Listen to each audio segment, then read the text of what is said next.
The day fades softly, like ink dissolving in warm water. Shadows stretch long across quiet rooms. The noise of life, the ticking clocks, the hum of engines, the small negotiations of daylight grows distant, softer, slower. In this gentle surrender, something ancient begins. The mind, that restless storyteller, starts to drift toward its other world. You have crossed this threshold countless times, yet each night it feels a little different. This is the beginning of dreaming, the most intimate journey the brain ever takes. As light dims, your body listens to its own chemistry. Deep inside the brain, a cluster of cells called the suprachiasmatic nucleus, just above the optic nerves, detects that daylight is fading. It signals the pineal gland to release melatonin, a hormone as patient as dusk itself. The temperature of the body drops slightly, the heartbeat slows, and the mind starts to loosen its grip on the day.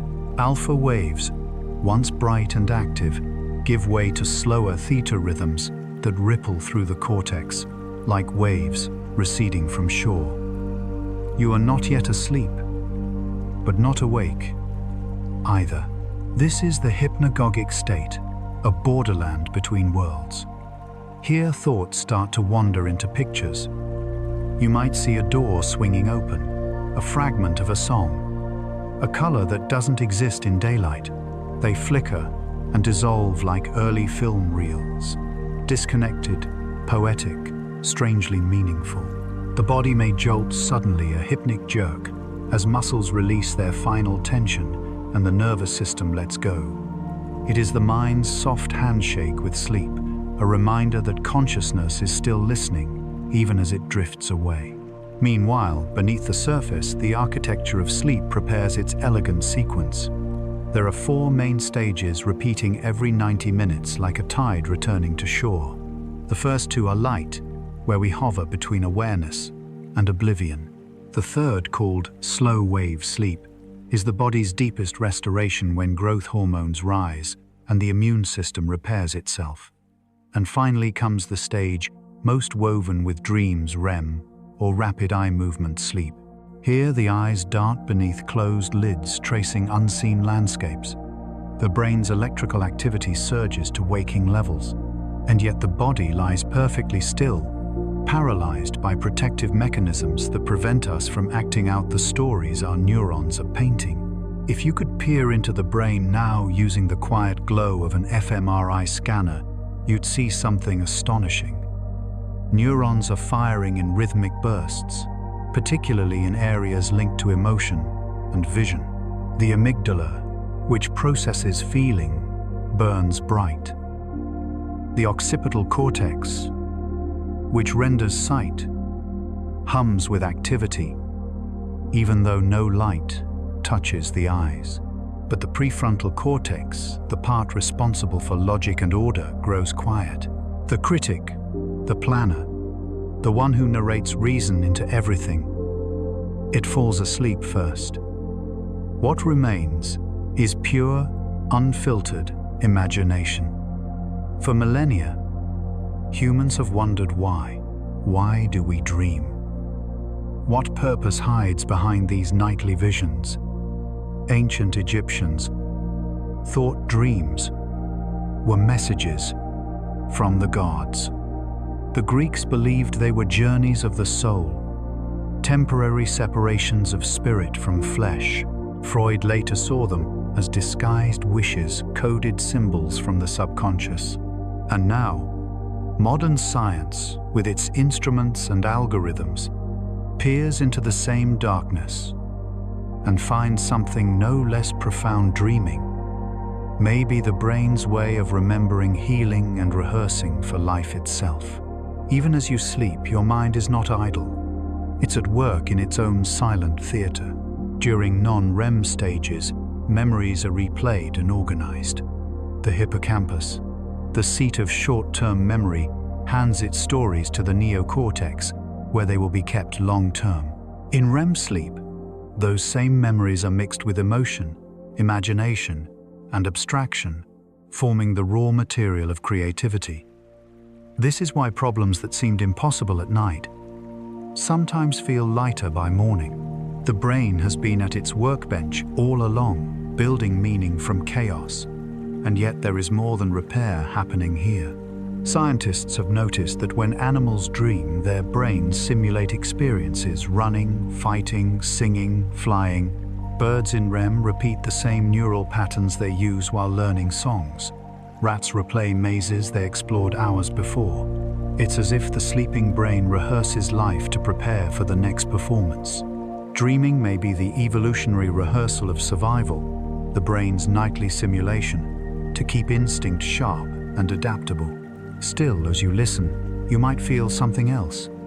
A sense that dreams are not merely mechanical rehearsals, but emotional tapestries woven from the threads of memory and feeling. During sleep, the mind replays fragments of the day, but it softens the edges. It lets you feel things again safely. Perhaps this is why grief eases over nights, or fear dulls slowly with time. The dream may not erase emotion, but it helps the mind file it gently away. Inside this process lies something deeply poetic. Dreaming is the act of the brain thinking without constraint. When the gates of logic fall silent, new connections form ideas that daylight would never dare to combine. That is why a painter wakes with a vision of color never seen before. Why a mathematician sees the answer unfold in her sleep. Why a child invents an impossible world each night without knowing what impossible means. Dreaming is the mind's greatest act of creative freedom, but to enter it we must surrender. Sleep requires trust, the letting go of awareness into darkness. The body must yield, the senses must retreat. The brain's outer world fades until only its inner landscape remains. Each breath carries you deeper into that invisible geography where thought becomes color and memory becomes light. The shift is gradual, peaceful, certain. The first stage gives way to the second, then the third, and finally the fourth, where the eyes begin to move and the story begins. Imagine drifting now through that transition. The last conscious thought fades like mist. You no longer feel the edges of your body, only warmth, and the slow tide of your breathing. Somewhere in that space, your brain begins to whisper to itself. Fragments of memory rise and merge into something new. A street from childhood meets the ocean from last summer. A familiar voice speaks words that were never said. You are watching your own mind create. This is the doorway to dreams, a place both scientific and sacred. Every night we step through it, carrying the remnants of who we are into the quiet workshop of the mind. Some dreams will vanish before morning. Others will linger like perfume, and a few will change us forever. And now, as your awareness rests in this stillness, the question naturally arises: why? Does the brain build these worlds at all? What is it that drives the sleeping mind to keep inventing? To find that answer, we must go deeper, beyond doorway, into the purpose that waits behind it. Sleep has always been the quiet mirror of life, a place where thought turns inward, where the mind weaves its private stories out of fragments of memory, emotion, and imagination. But within those dreams, science has begun to uncover meaning. Not a single meaning, perhaps, but many, each as delicate and profound as the patterns of snowflakes falling on the same night. Dreams are not random static from the brain. They are living processes as vital as breath sculpting who we are from the inside out.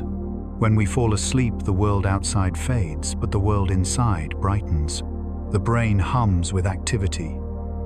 During REM sleep, rapid eye movement, the phase most closely tied to vivid dreaming. Here, The amygdala, the heart of emotion, glows like a furnace, while the hippocampus replays fragments of experience. The prefrontal cortex, the stern rationalist of waking life, remains mostly silent. Without its constant commentary, imagination becomes unchained. The result is a wild theater of emotion and meaning. For decades, neuroscientists believed dreams were merely the accidental noise of neurons firing in random bursts. The activation synthesis hypothesis, proposed in the 1970 seconds, claimed that the brainstem's activity created nonsense signals that the cortex tried to interpret as stories. But over time, new evidence revealed a gentler, more elegant truth: the brain does not waste energy. What looks like chaos is often choreography. Modern imaging shows patterns of activation in regions tied to memory, emotion, and creativity, suggesting that dreaming is not a byproduct, but a process, a purpose. One of the leading ideas is memory consolidation. The notion that dreams help us sort, store, and strengthen the day's experiences. As we dream, the hippocampus replays recent events, sending them to the neocortex for long-term storage. Imagine the mind as a great library. By day, it collects books, conversations, sights, sensations. By night, the librarian quietly organizes them onto shelves, deciding what to keep, what to discard, and what to rewrite. The next morning, you awake with a cleaner desk, a lighter heart, and a memory reorganized for clarity. But dreams do more than file memories, they reshape them. Studies show that when people sleep after learning something new, their performance improves the next day. Musicians remember melodies, better athletes, perfect complex sequences, and problem solvers find solutions they missed while awake. It's as if the sleeping mind plays with the day's lessons until they fit together like puzzle pieces. Thomas Edison, Albert Einstein, and Salvador Dali all credited dreams for breakthroughs that seemed to arrive from nowhere. Yet perhaps they did not come from nowhere at all. They came from the nocturnal laboratory of the mind. Another compelling theory views dreams as emotional regulation, the brain's way of safely reprocessing difficult feelings. During REM sleep, levels of the stress-related chemical norepinephrine drop dramatically, creating a calm internal environment where emotional memories can be revisited without overwhelming distress.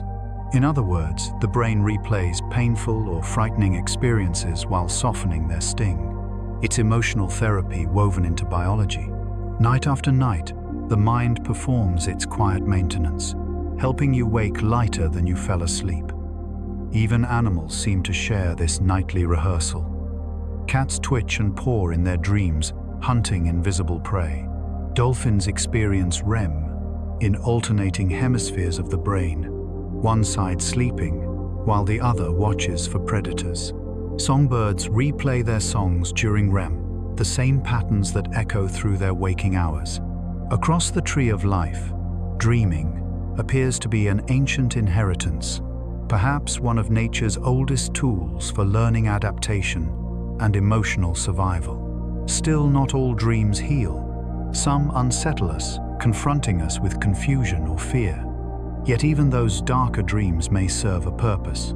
Psychologists propose the threat simulation theory, suggesting that nightmares allow us to practice responding to danger in a safe environment. Like a flight simulator for the mind, a dream lets us confront fear and learn from it without harm. The ancient brain rehearses survival, while consciousness sleeps peacefully, unaware of the silent training beneath. There is also the subtle magic of creativity that arises from dreaming. When logic sleeps, the brain begins to weave ideas in combinations that waking reason would never allow. This is how Paul McCartney heard the melody of Yesterday in a dream, and how Dmitri Mendeleev glimpsed the periodic table in his sleep. In dreams, Boundaries dissolve between science and art, between memory and imagination. The brain becomes a poet, blending reason and reverie into discovery. But perhaps the most poetic interpretation of all is that dreams are the brain's way of remembering the self, a nightly renewal of identity. As neurons replay and rewrite, the dreamer walks through landscapes of memory and fantasy that quietly reinforce the story of who they are. It's not the same narrative told by words or daylight logic. It's the one written in emotion, image, and rhythm, the story that reminds the soul it exists. Imagine the brain as a grand orchestra. While you sleep, every section, memory, emotion, sensation, instinct plays its part. Some instruments echo the day's melody, others improvise, creating new harmonies. There's no conductor, only balance. And when morning comes, the music resolves into silence, leaving a lingering sense of coherence. That's what a dream does. It restores harmony to a life filled with noise. And yet, for all our science, something elusive remains. Dreams resist complete translation. They are both mirror and mist. We can measure the brain waves, trace the chemical tides, map the circuits that flicker like constellations. But we cannot fully capture what it feels like to stand barefoot in a dream's impossible landscape. Perhaps that's the secret. Dreams are meant not to be solved, but to be experienced, proof that even in sleep, consciousness continues to wander. Somewhere deep inside your brain, that wonder is happening. Right now, cells fire in rhythm. Images rise and dissolve. A memory of laughter blends with a sound you never heard.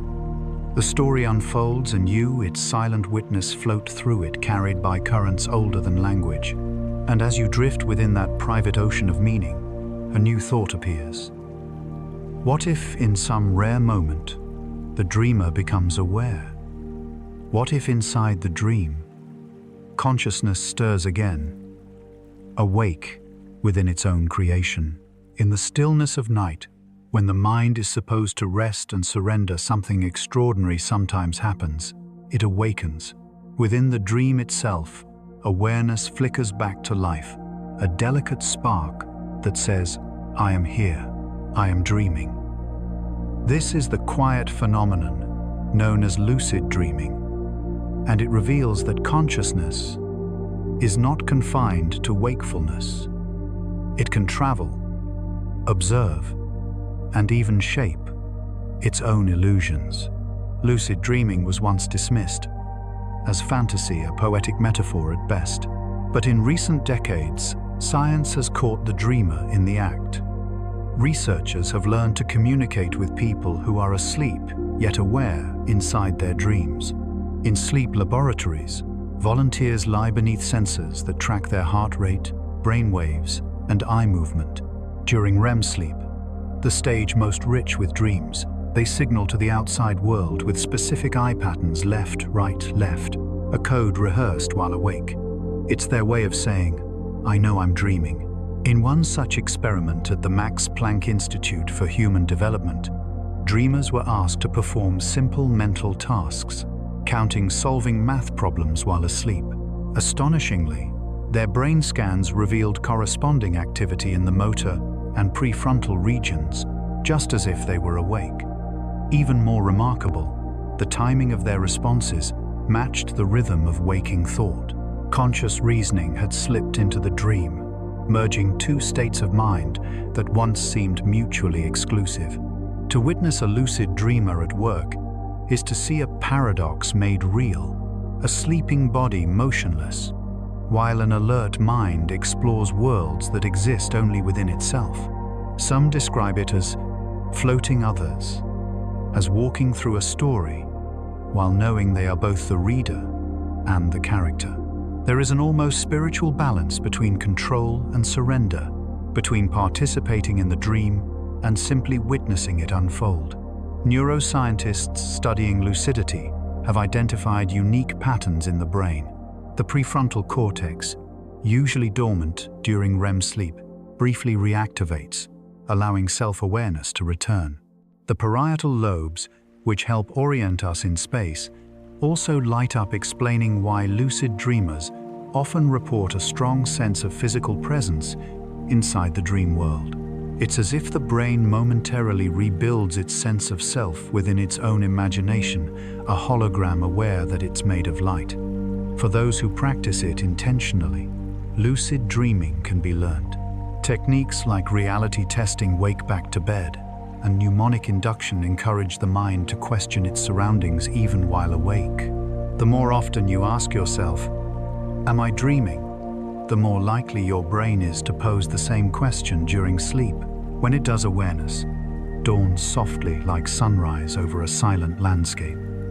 The dream becomes a lucid sanctuary, a space for creativity, healing, and gentle exploration. Yet the most profound lucidity is not about control, it is about observation. Many experienced lucid dreamers describe moments of pure stillness within their dreams, a vast calm, as if they have touched the boundary between consciousness and the unknown. They speak of floating through light, walking across endless oceans, or standing beneath skies that shimmer with impossible colors. These images may be the mind's way of depicting awareness itself, a self encountering its own depth for the first time. Some scientists, like the psychologist Stephen LaBerge, have suggested that lucid dreaming could offer insights into consciousness itself.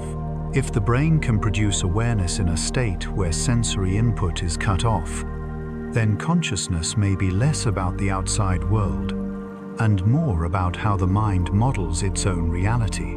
In this sense, the lucid dream is a laboratory of selfhood, a place where we can watch the mind constructing existence from within. Imagine it an entire universe generated by neurons and neurotransmitters, but one that feels utterly real.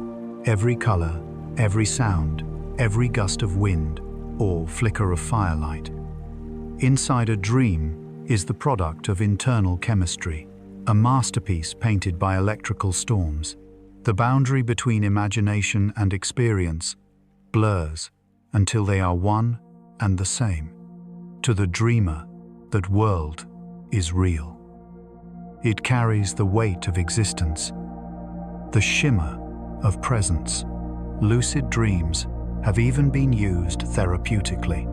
Psychologists have helped patients confront recurring nightmares by teaching them to become aware inside the dream. Once lucid, the dreamer can face what frightens them, change the outcome, or simply observe without fear. In this way, the brain learns that terror is a mirage and rewrites its emotional script. Over time, those who practice lucidity report deeper sleep, fewer nightmares, and a gentler relationship with their own mind. But lucidity also humbles us. Even with awareness, we cannot fully master the dream. The scenery shifts, the logic bends, and the mind reminds us that it remains the true author. Every attempt to control the dream eventually softens into wonder. Perhaps that is the hidden lesson. Lucidity is not about power, but about awakening within mystery. Picture it now, a dreamer suspended in sleep. Electrodes trace their heartbeat. A monitor glows faintly. Their eyes dart beneath closed lids, signaling thought across the divide between worlds. Outside, the lab hums quietly, filled with machines that can measure every pulse and wave, except the feeling of being there. Inside, the dreamer walks through light, weightless, aware, serene.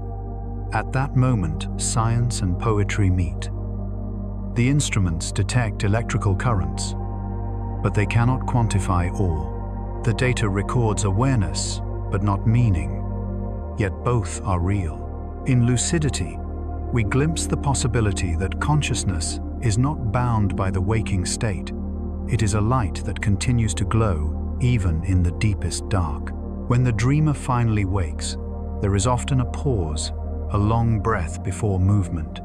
the border between worlds lingers fragile and golden. For a moment, they remember what it felt like to be awake inside imagination itself. The experience fades, but the impression remains that awareness is larger than we think, that sleep does not end.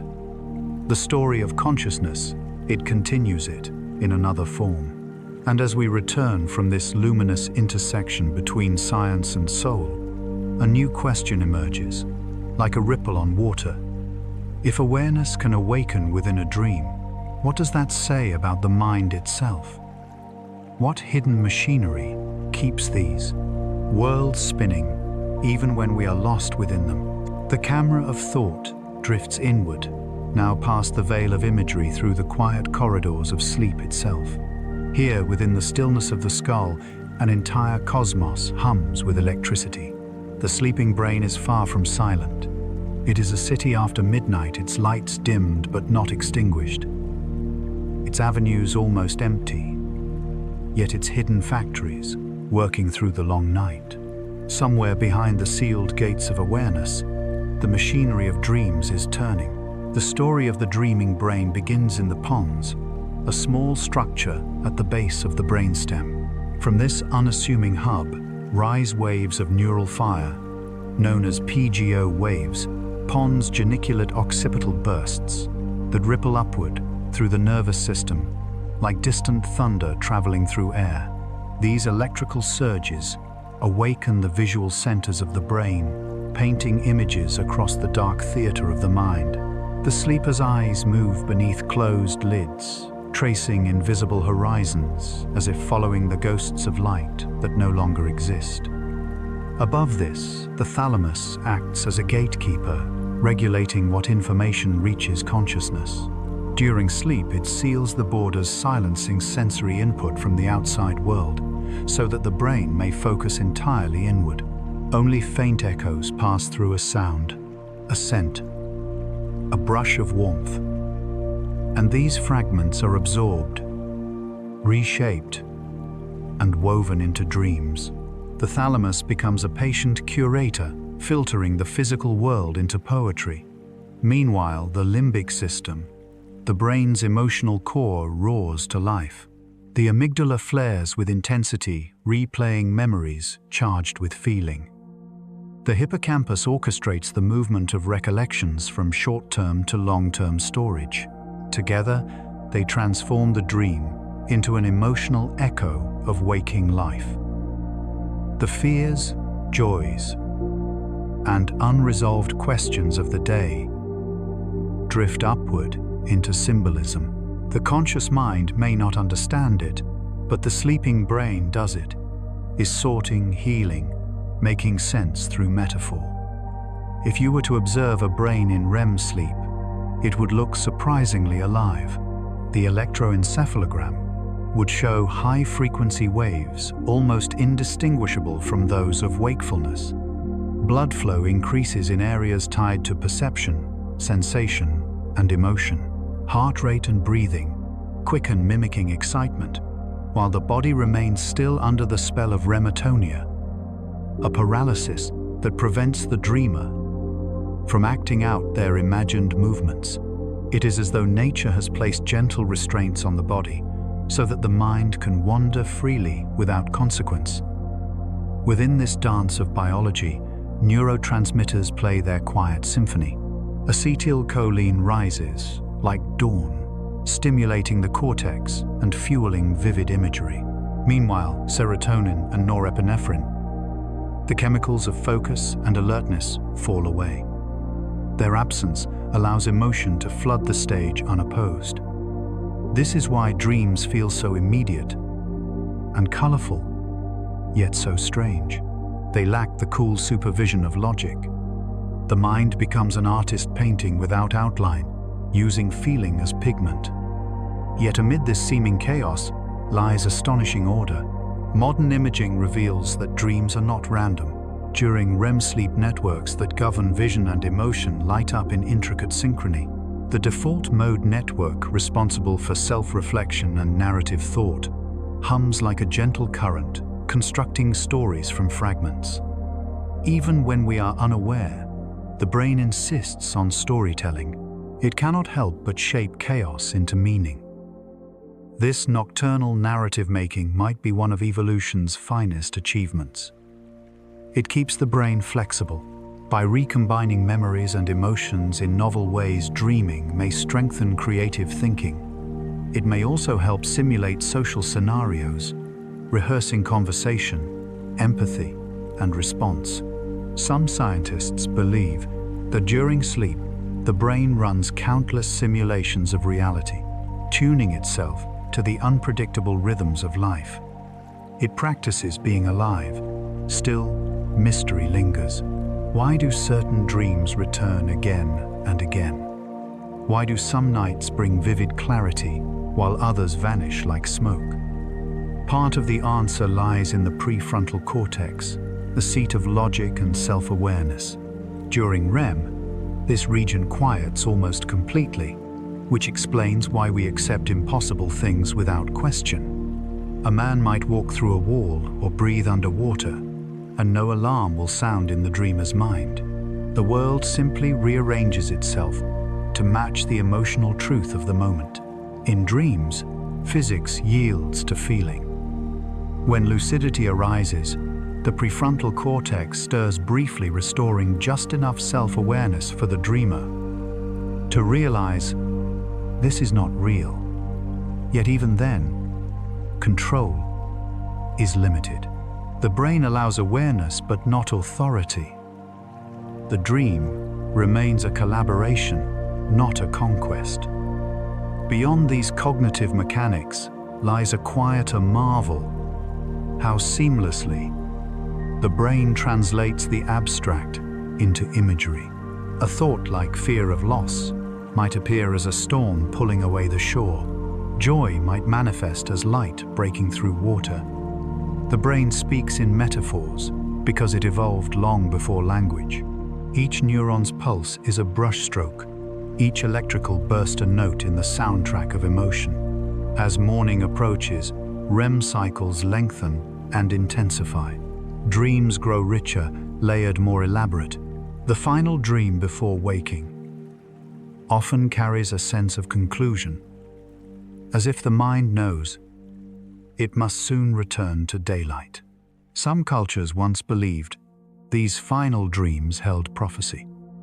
But neuroscience offers another explanation. They may simply represent the brain's last effort to integrate the night's work, to finish the story it has been telling itself for hours. If we step back, the entire process feels astonishingly balanced. Sleep is not an absence of consciousness, but an alternate form of it, a reorganization. The brain oscillates between outward and inward focus, maintaining equilibrium between the two. Waking life builds experience. Sleep weaves it into meaning. Each night we collapse and are rebuilt molecule by molecule, thought by thought.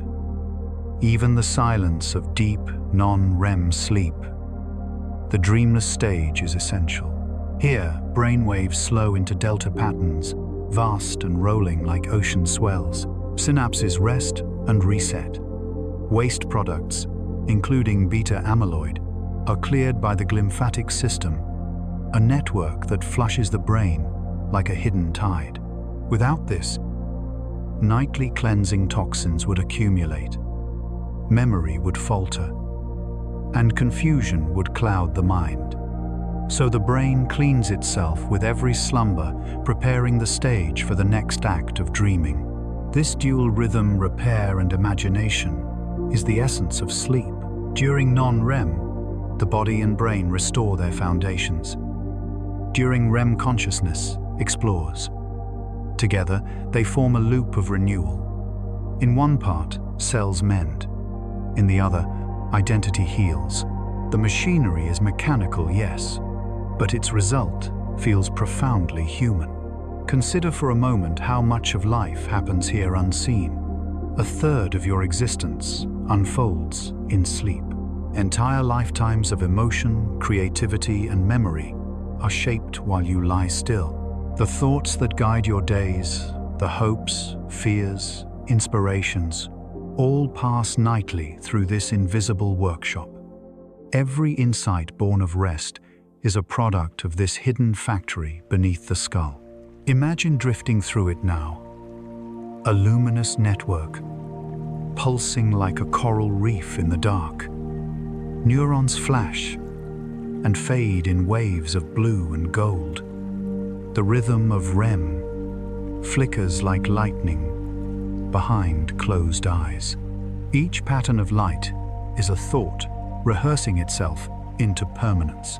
Each pause, a space for forgetting. The dream is both memory and invention, a river running backward and forward at once.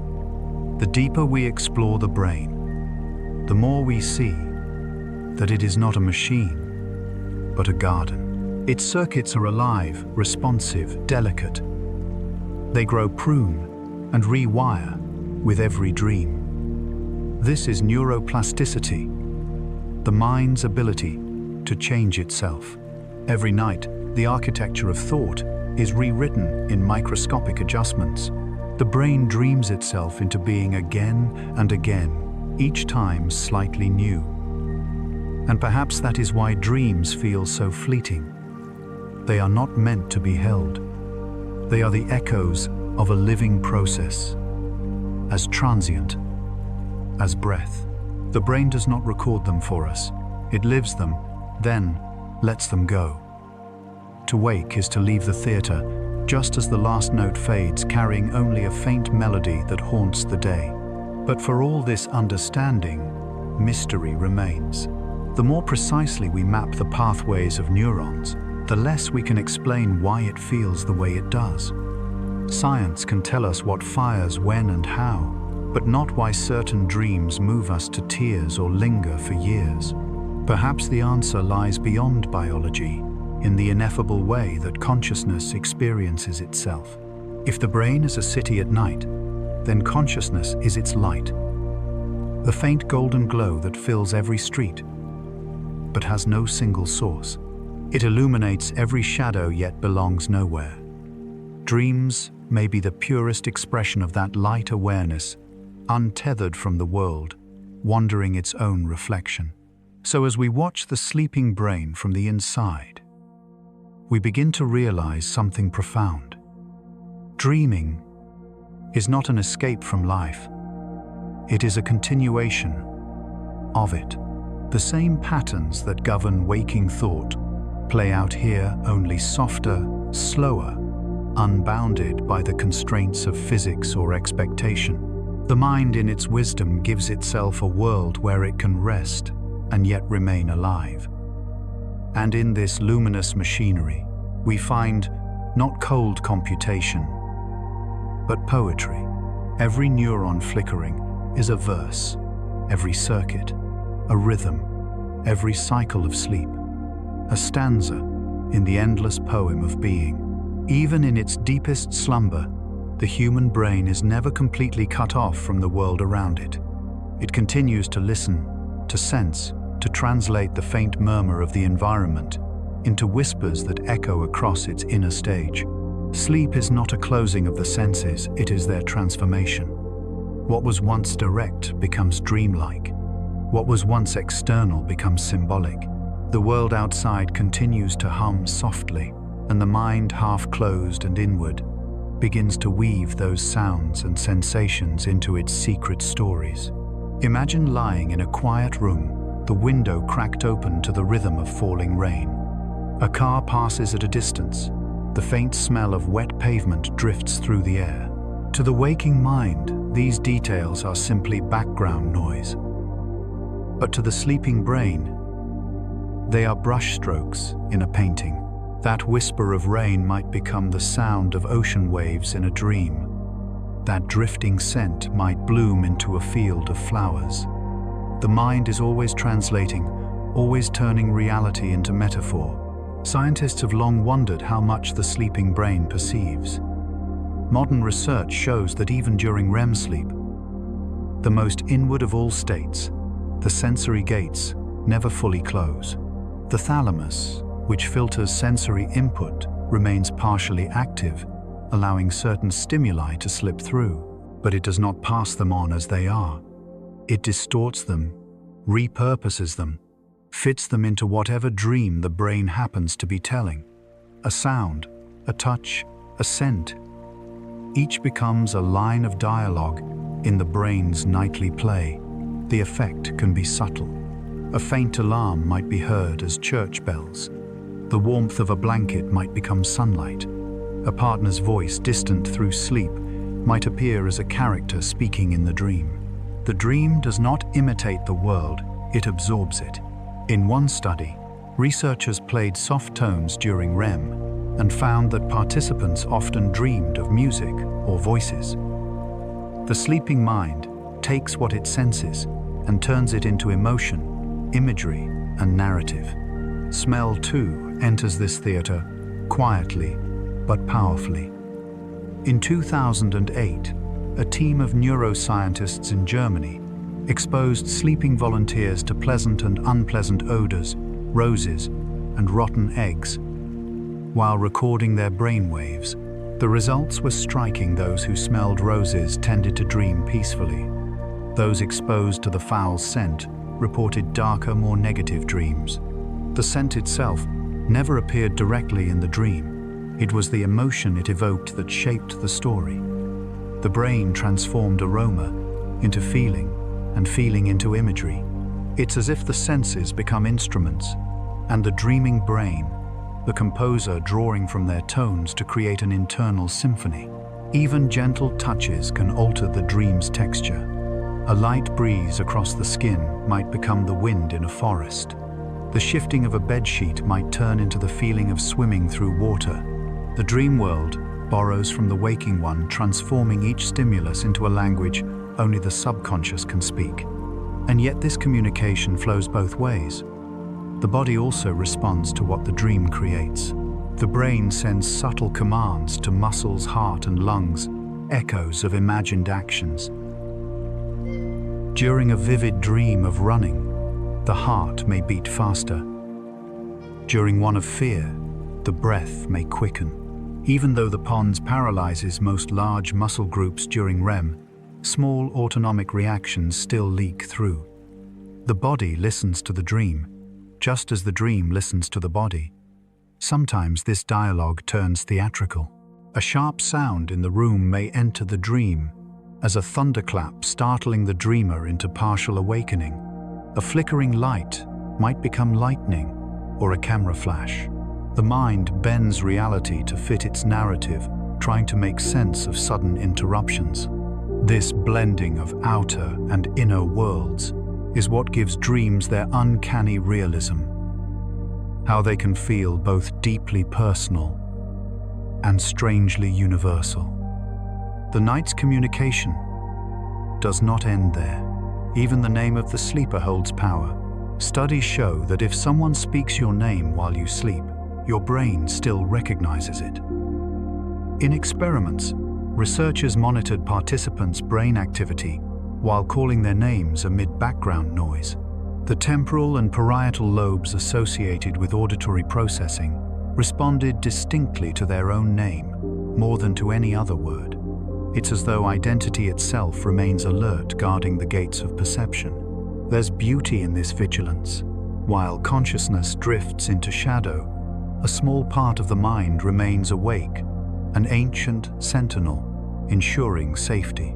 This might explain why parents wake at the faintest cry of their child, or why certain sounds, a falling object, a voice nearby, can cut through the layers of sleep in an instant.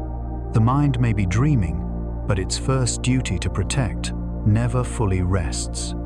This boundary between inside and outside the dream, and the room, the imagined and the real, is more porous than it seems. Some cultures have long understood this. In Tibetan, Buddhist tradition, dream yoga teaches that the world itself is a kind of dream, that awareness flows seamlessly between inner and outer realities.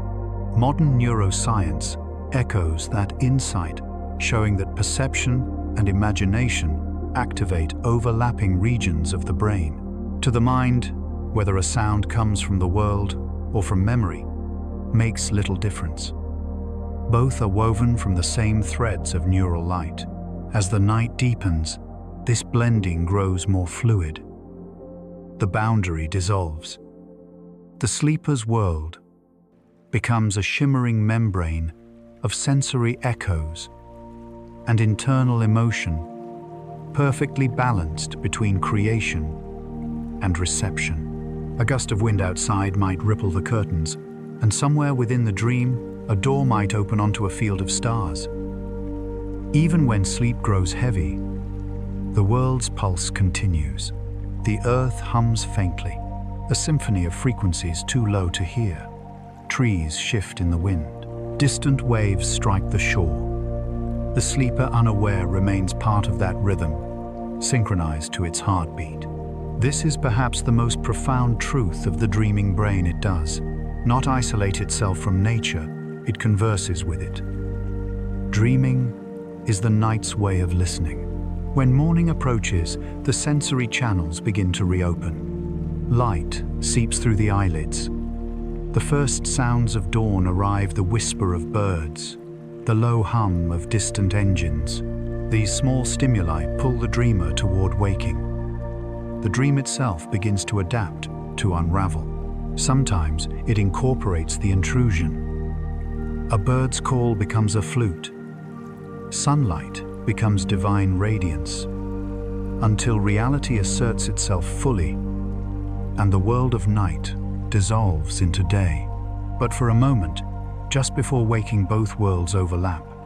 The mind still dreams, yet the body begins to stir. The air feels real, the sound feels imagined, and everything shimmers with the softness of transition. It is there, in that fragile seam, that we glimpse how close waking life and dreaming truly are. How both are experiences shaped by the same listening mind. The sleeper turns. The scent of morning air enters the lungs. The last fragments of dream dissolve into breath. The night has listened well. And now, as consciousness stirs once more, the dialogue continues. Waking to dreaming. Dreaming to waking, an unbroken exchange between the world within and the world without. There comes a moment rare and luminous when the sleeper stirs within the dream. The world around them is not real yet. It feels real. The air has texture, the light has warmth, and the heart recognizes something extraordinary. I am dreaming. This delicate realization is lucidity awareness, blooming within illusion. It is not a jolt of awakening, but a quiet dawning, like sunlight breaking through fog. In that instant, the dreamer steps into a second consciousness, one both observer and creator, free to wander the vast theater of the mind. Lucid dreaming sits at the border between science and poetry. It has been practiced for centuries, recorded in Buddhist dream yoga, Greek philosophy, and the diaries of explorers of the mind. Yet, only recently has science begun to understand it. Using modern neuroimaging and EEG, researchers have found that during lucidity, the prefrontal cortex, usually asleep, flickers back to life. This is the region responsible for self-awareness and decision-making, the same part that falls quiet during ordinary dreams. When it awakens, so does the dreamer's sense of I. The body remains motionless in REM paralysis, but within the dream the mind walks freely. Imagine floating through an endless forest, moonlight glinting across branches that do not exist. You lift your hand and realize it glows faintly, as if made of starlight. You breathe, though. There is no air, and your chest rises in rhythm with a world that lives entirely inside your skull. That's what lucidity feels. Like a soft astonishment, not of power, but of recognition. The mind suddenly sees itself at work. Many lucid dreamers train themselves to reach this state. They practice gentle techniques, The mnemonic induction of lucid dreams. Mild. Wake back to bed. WBTB. Or cycle adjustment. SSILD. Each designed to help the dreamer maintain a thread of awareness through the layers of sleep. Some focus on their hands before bed, reminding themselves to notice them later. Others repeat mantras like, "Tonight I will realize I'm dreaming." Over time, this self-reminder weaves into the dream narrative like a lantern left burning in the distance. When the dreamer finally sees something impossible, a clock melting a hallway, looping endlessly, that light flares to life. The first moments of lucidity are often fragile. The excitement of realization can wake the dreamer instantly. To stay within the dream, the mind must steady itself. Experienced dreamers use grounding methods, spinning in place, touching nearby objects, or focusing on textures to stabilize the illusion. These small gestures keep the dream from dissolving. Once the senses accept the illusion as real, the dream regains weight, color, gravity. It becomes a living space once more. But lucidity is not about control, at least not in its deepest form. At first, dreamers often experiment, flying, walking through walls, conjuring landscapes. The dream responds, reshaping itself with each thought. Yet the more one tries to dominate it, the more it resists. True lucidity emerges, not from commanding the dream, but from surrendering to it consciously. The wisest lucid dreamers describe it not as directing, but as listening, becoming aware of the intelligence of the dream itself. The world responds as if it knows more than the dreamer does, as if consciousness extends beyond the eye that thinks. This paradox lies at the heart of lucidity. You know the world is an illusion, and yet you are in awe of its beauty. You walk across a landscape made of memory and emotion, and every leaf, every sound, every shimmer of light feels utterly alive. Some dreamers describe meeting characters who seem to possess independent thought. Others find themselves facing their fears, monsters, storms, shadows, and discover that when faced calmly, these figures dissolve into light. In this way, lucidity becomes therapy, an arena where the mind rehearses courage, compassion, and forgiveness. Science supports this quiet power. Therapists have used lucid dreaming techniques to help people overcome recurring nightmares. When a dreamer becomes aware during a nightmare, they can choose to stay rather than wake, to speak to the fear rather than flee from it. Over time, the brain rewrites the emotional script, transforming panic into understanding. The nightmare ceases to be an intruder and becomes a teacher. From a neurological perspective, lucidity is a marvel of coordination. The sleeping brain exists in two overlapping states: REM's vivid imagery and the alert awareness of wakefulness. The result is a hybrid consciousness, part logic, part emotion, all wonder. Brain scans show communication between frontal and parietal regions, networks usually disconnected during ordinary dreaming. This reactivation may even strengthen neural flexibility, improving creativity and emotional resilience.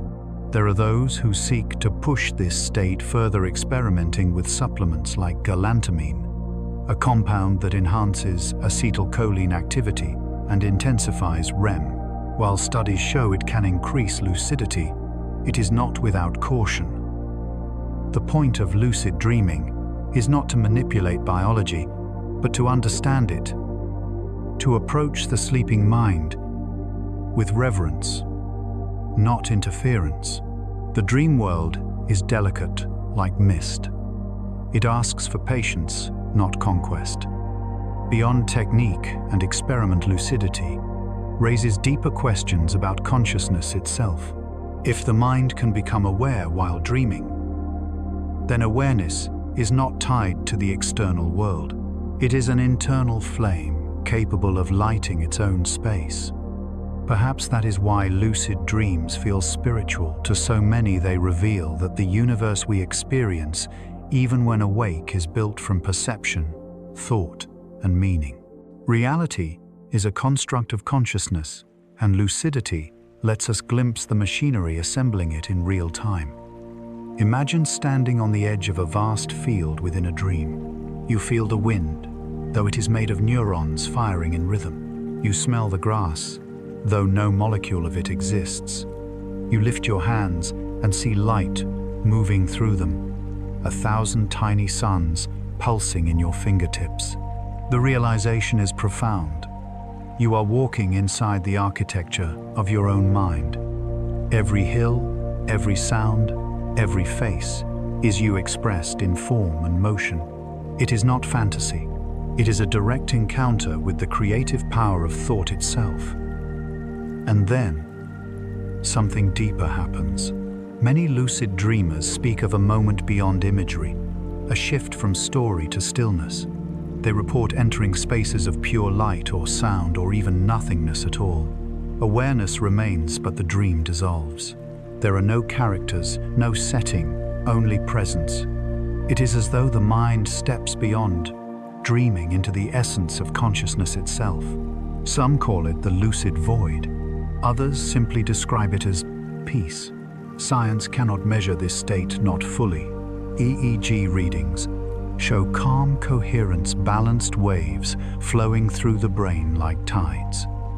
Heart rate steadies, breathing deepens.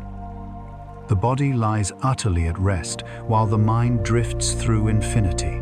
Whether this is spiritual or neurological hardly matters. To the dreamer, it feels like touching truth. Lucid dreaming offers a rare mirror, one in which we see the workings of consciousness laid bare. It reminds us that perception is fluid, that awareness can exist without the world, and that our minds are capable of wonder far greater than we usually allow. In the waking world, this knowledge lingers. Those who practice lucidity often report increased mindfulness, reduced anxiety, and a stronger sense of connection to life. The boundary between dream and waking reality softens, not to confuse, but to reveal that both are experiences carried by the same awareness, shaped by the same currents of thought and feeling. When the lucid dream ends, it fades like mist at sunrise. The dreamer wakes with the faintest trace of knowing, a wordless peace, as if they have glimpsed something eternal beneath the surface of sleep. They may not remember the details, but they remember the feeling that the mind is vast, that awareness never truly ceases, that every night is an invitation to rediscover the self. And as we drift upward from this lucid realm, we begin to see another side of sleep, its shadows. For not all dreams are gentle. Some twist into fear, paralysis, and confusion. Yet even these darker corners hold their own light. The mind, as always, is trying to teach itself something. Even in the gentlest night, darkness sometimes gathers. For all the beauty of dreams, they are not always kind. Within the same brain that paints gardens of light storms can rise vivid, frightening, unforgettable. The dreamer may find themselves running, falling, calling out with no sound. The body lies still locked in sleep, while the mind trembles in a private tempest. Nightmares, sleep paralysis, the strange disorders of the night, they are all expressions of the same mysterious system that also creates joy and wonder. To understand them is to see that even fear has purpose. The nightmare is one of the oldest companions of humankind. Ancient texts describe it as a spirit pressing down on the chest, a demon stealing breath. The Old English word mare gave us nightmare, a creature that rides the sleeping soul. Today, we know it is not an invader, but an internal storm, an overactivation of the limbic system, particularly the amygdala during REM sleep. The heart races, the muscles remain paralyzed, and the brain conjures fear to match the physiological surge. What we see in the dream is the mind's portrait of its own alarm. For most people, nightmares are fleeting, but for some, especially those who have faced trauma, they return night after night. Veterans, survivors, and those burdened by stress often relive memories in distorted form. Yet even here, science finds a quiet hope. Researchers studying imagery rehearsal therapy (IRT) have shown that rewriting a nightmare while awake, changing its ending, softening its symbols, can train the mind to dream differently. When practiced regularly, the new script replaces the old one. The brain learns that terror is not fate, but story, and stories can be changed. This reveals something profound about dreaming itself. It is adaptive. Even our worst dreams may serve as rehearsals for emotion. The threat simulation theory suggests that nightmares evolved to prepare us for danger, sharpening our responses in a safe environment. Like ancient flight simulators, they allow the mind to practice survival. While the images are terrifying, the process is protective. The storm strengthens the tree. Still, not all nighttime terrors take the form of story. Some arrive as pure paralysis, a moment when the body refuses to move, though the mind has awakened. Sleep paralysis occurs when consciousness returns. Before REM atonia, the body's natural paralysis has released. The dreamer lies trapped between worlds, eyes open, lungs tight, often sensing a presence in the room. Shadows seem to move. Pressure weighs on the chest. It is easy to understand why our ancestors believed spirits caused it. Yet the explanation lies not in haunting, but in timing the brain, waking faster than the body. Though terrifying sleep paralysis is harmless, it lasts only seconds, sometimes a minute, and ends as the nervous system realigns. The key to easing it is awareness. Those who understand the phenomenon can meet it calmly, reminding themselves, this is biology, not danger. Fear feeds the experience. Acceptance dissolves it. Some even learn to use it as a bridge into lucid dreaming, slipping from paralysis directly into the dream with awareness intact. What was once horror becomes gateway. The same paradox exists in other nocturnal disturbances, like exploding head syndrome, in which a sleeper hears a sudden loud sound, a bang, a crash, with no external source.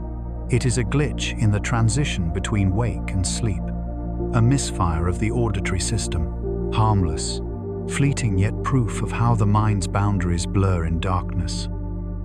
These experiences remind us that sleep is not a complete separation from waking, but a fluid spectrum where the two states mingle and sometimes misalign. There are also the more physical manifestations, REM behavior disorder (RBD), where the paralysis of REM fails and the dreamer acts out movements, sometimes shouting or striking.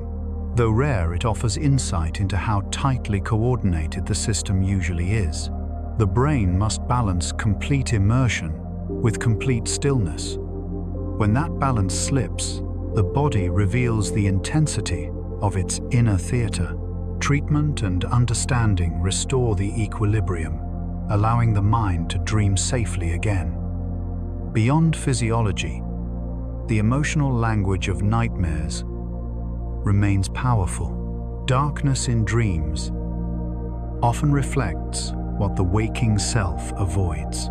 Psychologists call this shadow work. Borrowing from Jungian, thought the idea that dreams expose the unacknowledged parts of us, our fears, guilt, grief, or desires. In this way, even terror becomes teacher. When we face it with compassion, we retrieve something once lost: courage, understanding, integration. The nightmare is the psyche's way of saying, look here, this needs your light. Consider a dream, in which you are falling endlessly. The sensation of helplessness mirrors anxiety in waking life. Yet, to face it consciously is to rediscover trust, the acceptance that falling can also mean letting go, or the common dream of being chased, an embodiment of avoidance. When the dreamer turns to face the pursuer, it often transforms into a friend, an animal, or light itself. The symbols change because the emotion changes. The mind follows feeling, not logic. Healing through dreams, then, is not a metaphor, but a process.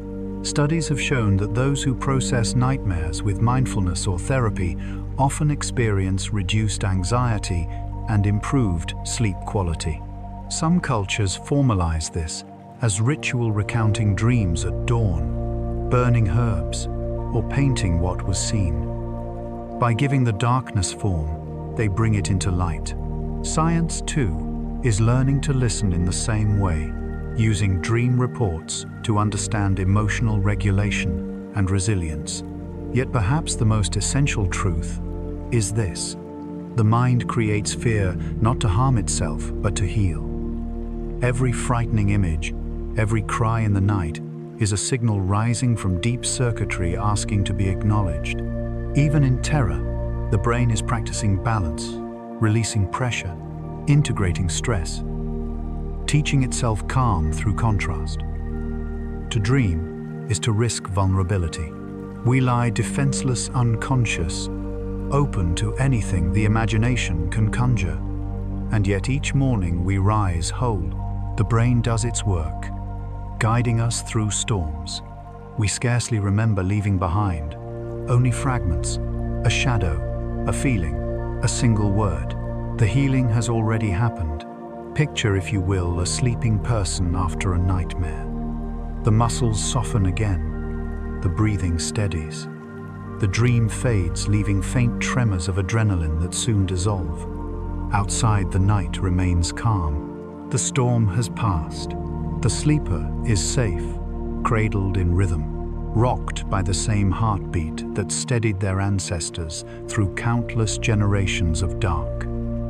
Fear faced and survived becomes wisdom. In this way, the shadows of sleep are not interruptions but necessary contrasts, the dark notes that make the symphony complete. Without them, the dream would have no depth, the night no meaning. It is only through their passing that the light of morning feels like grace. And when the next dream comes, softer, calmer, perhaps beautiful, the brain will carry forward what it learned in darkness, that even the storm can be gentle, that fear can teach peace. The earth is never still. Though mountains seem eternal and oceans seem endless, the planet is always in motion, breathing through its atmosphere, exhaling warmth, inhaling coolness. What we call climate is this grand rhythm extended over ages, a balance between light and dark heat, and cold motion and rest. Each storm, each season, each gust of wind is a single note in a vast ongoing symphony.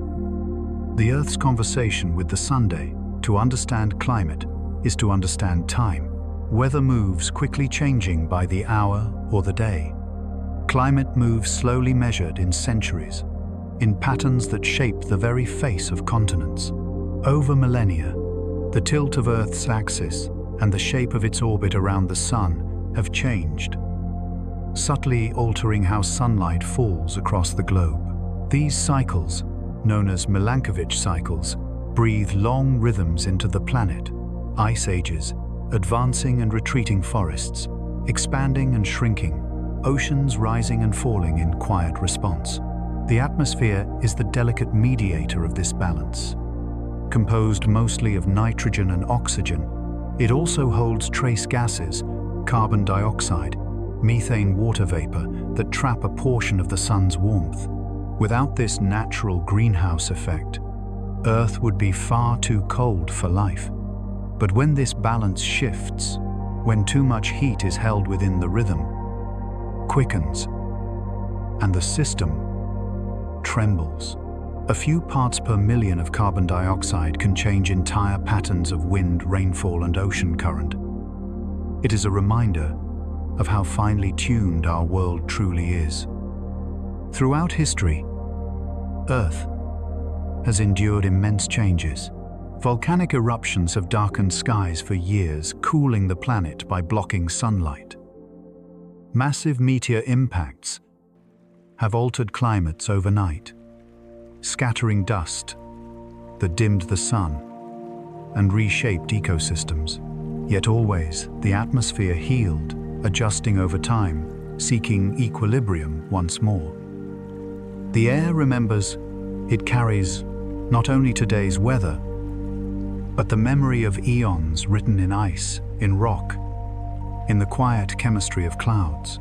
Today, we live in an era of awareness, a time when humanity has learned that its own breath, its fires and its machines now echo loudly in the atmospheric balance.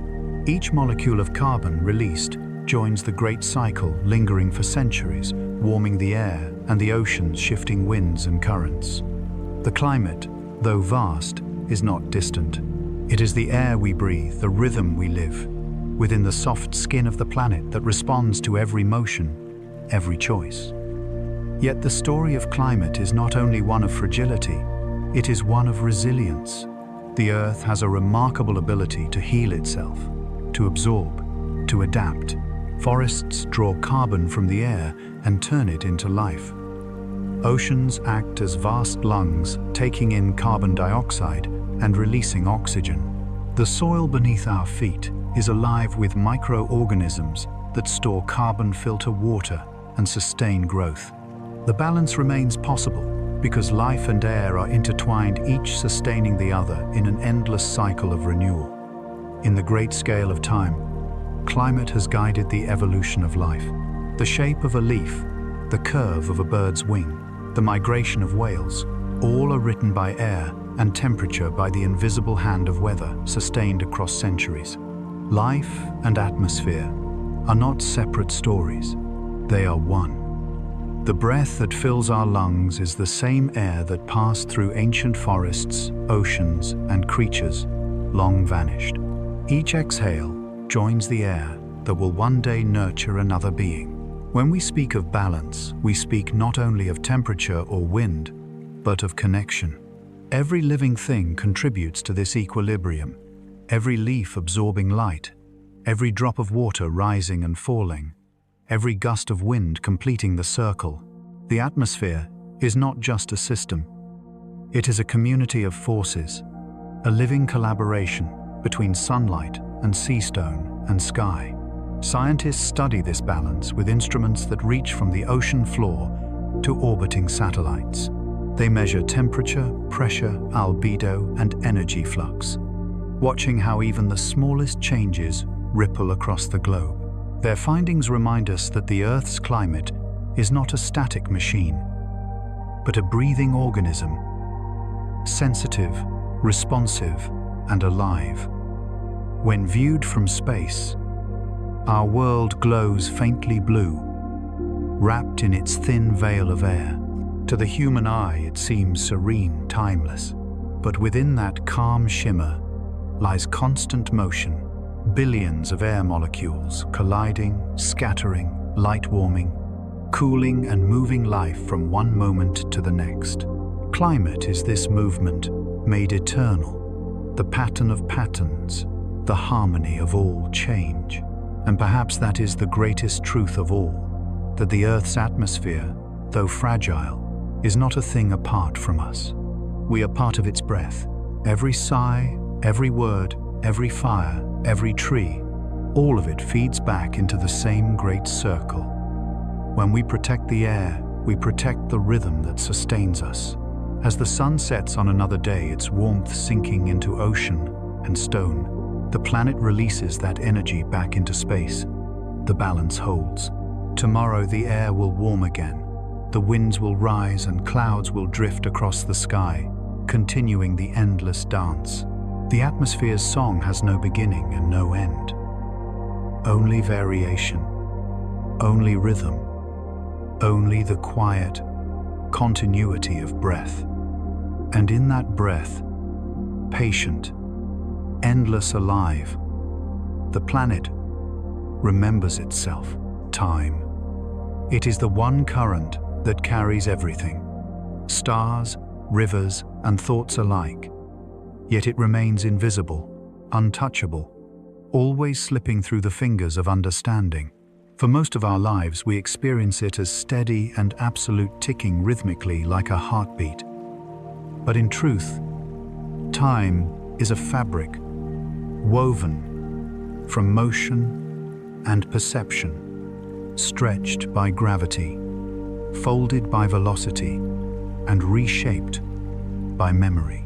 It is less a river and more a shimmering sea, where the direction of flow depends on where and who we are. When we speak of time, we are speaking of movement, of change. Without change, there would be no measure, no before or after.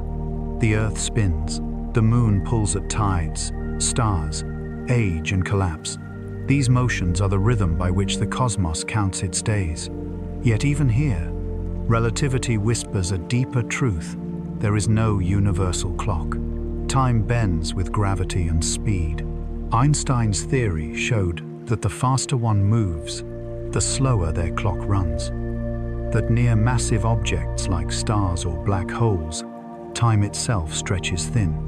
Imagine standing at the edge of a black hole, a star collapsed into infinite density.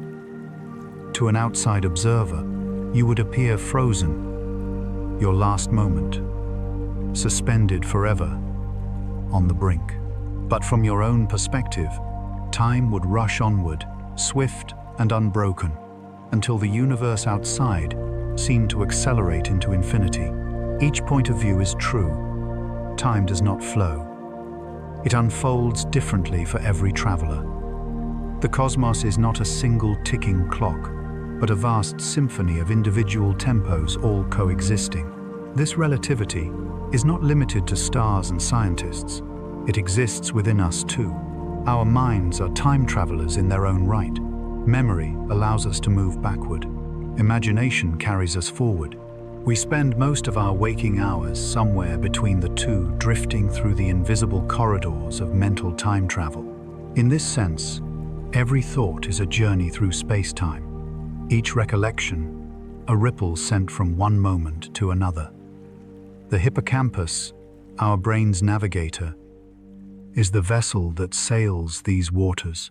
It maps our experiences not only in space, but also in sequence, storing the order in which events unfold. When we imagine the future, this same structure reactivates, recombining fragments of the past to create possibilities.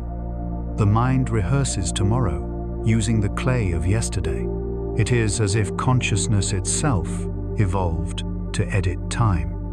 Yet for all this elasticity, time remains deeply personal. Ask two people to recall the same day, and they will tell two entirely different stories. For one, it passed in an instant. For another, it dragged endlessly. Emotion warps perception, like gravity warps space-time. Joy accelerates it. Fear slows it. Grief halts it completely.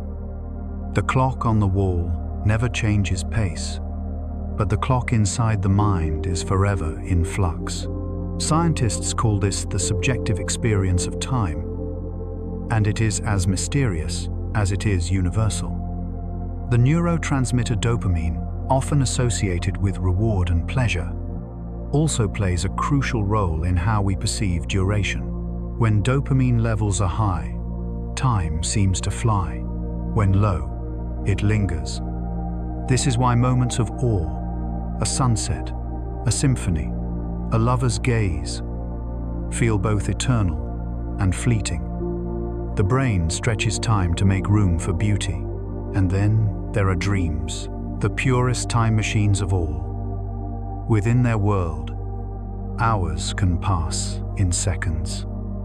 Entire lifetimes can unfold between the closing and opening of eyes. Dream time. follows emotion, not physics. It is sculpted by narrative tension, by desire, by fear. Just as Einstein showed that gravity curves time, the dreamer's feelings bend it from within. But what then is time? Is it a property of the universe or a construction of consciousness? Physicists have begun to question whether time exists at all in the fundamental equations that describe reality.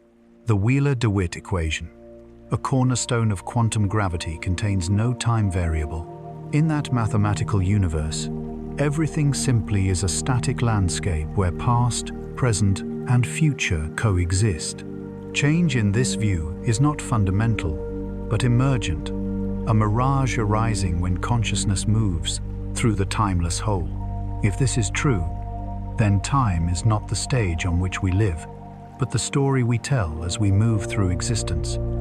It is our mind's way of ordering the vastness, turning simultaneous events into a sequence we can understand. The arrow of time, which always seems to move forward, may not be a law of nature, but a reflection of entropy, the gradual increase of disorder.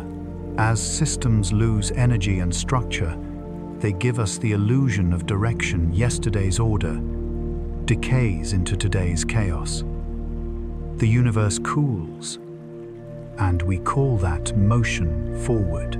Yet somewhere deep within that entropy, pockets of order still bloom. Galaxies spinning in harmony, coral reefs building human beings, creating art and meaning. Against the pull of disorder, life rises to carve shape into time's current.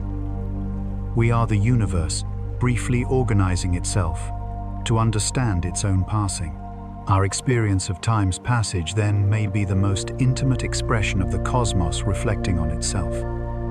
Each heartbeat, each breath, each second of awareness is the universe measuring its own motion. To feel time is to participate in the grand unfolding. Still, the paradox persists.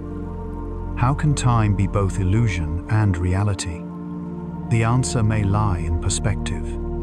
From the outside, time is geometry, a dimension like space, laid out in its entirety. From within it becomes music unfolding moment by moment, note by note.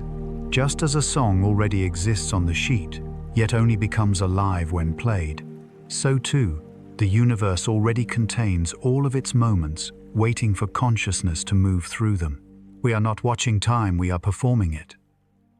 The poet might say that time is not something that passes, but something that grows. Every instant adds another ring to the tree of being. Every experience thickens the trunk of selfhood. In this sense, time does not take from us. It accumulates within us, turning life itself into a kind of sculpture carved by duration. When physicists speak of time dilation, they describe how time stretches under gravity's pull. But our emotions dilate time just as powerfully. A moment of heartbreak can feel like an eternity. A childhood summer can glow in memory for decades. The clock measures seconds, but the heart measures significance. We live not in seconds, but in stories. As night deepens, perhaps we can imagine the universe itself, dreaming galaxies, spinning like clock, hands nebulae, glowing like the embers of time. From that perspective, our brief human lives are not insignificant blinks in eternity, but luminous beats within a much larger rhythm. The cosmos measures time, not in years, but in patterns, birth, decay, renewal. We are part of that pattern, breathing it into meaning. When we dream, when we remember, when we love, we slow time down. We give the universe pause to listen to itself. Maybe that is the secret purpose of consciousness, to make time visible, to let existence feel its own heartbeat. And as we return from this reflection back to the rhythm of sleep and breath, we might realize something quiet and comforting, that we are not racing against time at all. We are moving with it, within it, as it. At the edge of every journey lies a return. The circle closes, and what once seemed linear dissolves into stillness. From the birth of light to the pulse of dreams, from the ticking of ancient clocks to the bending of space and time, every story told across the night brings us here, to the quiet heart of existence, where time itself exhales. It is the place beyond motion, beyond memory, beyond even the whisper of thought. The eternal now.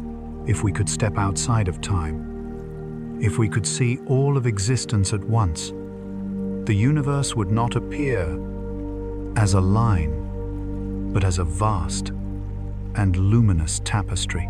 Every event, every heartbeat, every flicker of starlight would be there simultaneously connected in delicate symmetry. The beginning and the end would touch. Birth and death would be parallel notes in the same infinite chord. Nothing would move, yet everything would be alive. This is what physicists call the block universe, the idea that all of time exists together, that now is not a moment but a direction of attention. For a mind bound to sequence, this is hard to grasp. We are accustomed to the flow, to watching moments emerge and dissolve like waves upon a shore.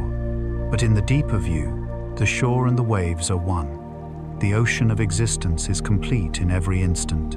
Even as we move through it, we are already home. Consider a single breath. To the body, it feels like an action. Inhale, exhale, then rest. But in the grand equation of the cosmos, that breath is a signature. In eternity, its beginning and ending recorded together in the structure of space-time. The same is true for every sunrise, every falling leaf, every heartbeat. None of them vanish. They are all threads woven into the fabric of what is. Perhaps this is why moments of deep peace feel timeless. Why standing beneath a night sky or watching waves break can suspend all sense of before and after. The mind briefly aligns with the truth of reality, that there is only ever now. The past is memory, replaying in the present. The future is imagination projected from it. What is real, what is tangible, what is alive, is this, the moment unfolding, in awareness, unmeasured and complete. In this sense, the journey through time is not movement at all. It is revelation. The universe is not becoming, it is being eternally. We, as conscious fragments of it, experience that being one frame at a time. We are like travelers through a vast, unchanging landscape, and our footsteps are the measure we call time. But the land does not move, only we do. The stars know this rhythm. Every atom in your body was forged in their cores billions of years before your birth. Yet those atoms are not old. They simply are. They vibrate, decay, and recombine in endless patterns, carrying forward the same essence that has existed since the universe's first moment. The carbon in your breath, the calcium in your bones, the iron in your blood, all are the remnants of stellar time, bound now into the living geometry of your being. When you breathe, the universe breathes itself. And so, the concept of before and after becomes softer, almost poetic. Life and death, creation and dissolution are not opposites. They are transformations of the same energy.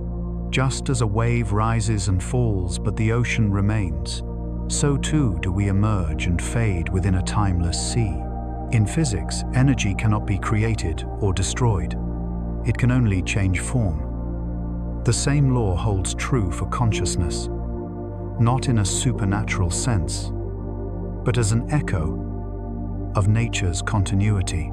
Awareness moves, reflects, recombines, perhaps even returns, in ways science has only begun to glimpse. Quantum theory hints that observation, the simple act of awareness, helps shape reality. In every moment of perception, particles collapse from possibility into pattern. It may be that consciousness and the cosmos are not separate at all, but two sides of the same coin existence, observing itself. In that realization, the idea of time becomes even stranger. Perhaps the universe is not evolving towards something, but unfolding endlessly aware of itself through every mind that dreams within it. When we close our eyes, we step into that awareness directly. The self and the stars become indistinguishable, one vast continuity of perception. What we call time in waking life is merely the echo of consciousness traveling through this field of being. Even our memories, those sacred fleeting artifacts, are not stored in the past. They are recreated in the present, each time we recall them alive, only in the instant they are experienced. The mind is not a vault of time. It is a mirror of now. And what of the future, that shimmering horizon forever receding? It too is born here, in imagination, in choice, in the quiet architecture of intention. When we dream, we do not visit what has not yet happened. We shape it. Every vision of what could be is a subtle bending of the present into possibility. We live in an ever-renewing field of potential, one that expands as awareness deepens. This understanding does not make life less meaningful. It makes it infinitely precious. To know that every moment already exists, that every gesture of kindness and thought of love is eternal in the structure of reality, gives even the smallest actions cosmic weight. The universe does not record us on some distant ledger. It is us forever echoing the choices we make. Look again at the night sky. The light of distant stars takes millions of years to reach your eyes. In that sense, when you gaze upward, you are seeing the past.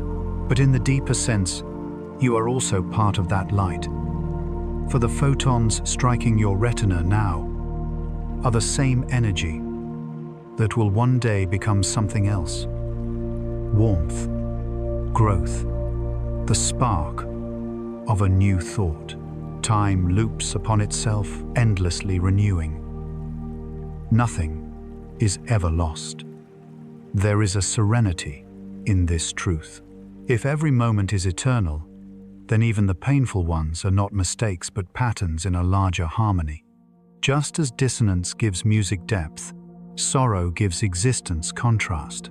And when awareness expands enough to hold both joy and pain without resistance, time itself softens.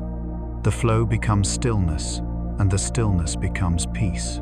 Perhaps this is what the mystics meant when they spoke of enlightenment, not escape from time, but intimacy with it. To see the eternal within the changing, the infinite within the fleeting, is to awaken to the nature of all things. Science in its precision and spirituality in its poetry both point toward this same horizon, that existence is whole, timeless, and always present. And so the journey that began with light ends here, in silence, in stillness, in the breath between moments. The birth of stars, the ticking of clocks, the folding of dreams, all have led us back to the beginning, which is also the end. The circle closes, yet nothing truly finishes. The universe continues vast and patient, carrying us forward in its endless rhythm. Listen now, as everything falls quiet. The hum of galaxies fades into the low heartbeat of eternity. The atoms in your body rest in the same cosmic silence from which they came. There is no rush, no loss, no destination, only this, the ever-present stillness that underlies all motion. And as you breathe, you might notice how time itself seems to pause. Each inhale is the universe expanding. Each exhale, the stars returning to rest. You are both the observer and the observed, both the dreamer and the dream. Nothing is separate. Nothing is gone. For all that we have learned about neurons and stars, about clocks and dreams, perhaps the greatest truth is also the simplest, that everything we seek lies in the quiet awareness of now. This moment right here is the meeting point of all that ever was and all that will ever be. The beginning and the end. The pulse of life and the hush of infinity.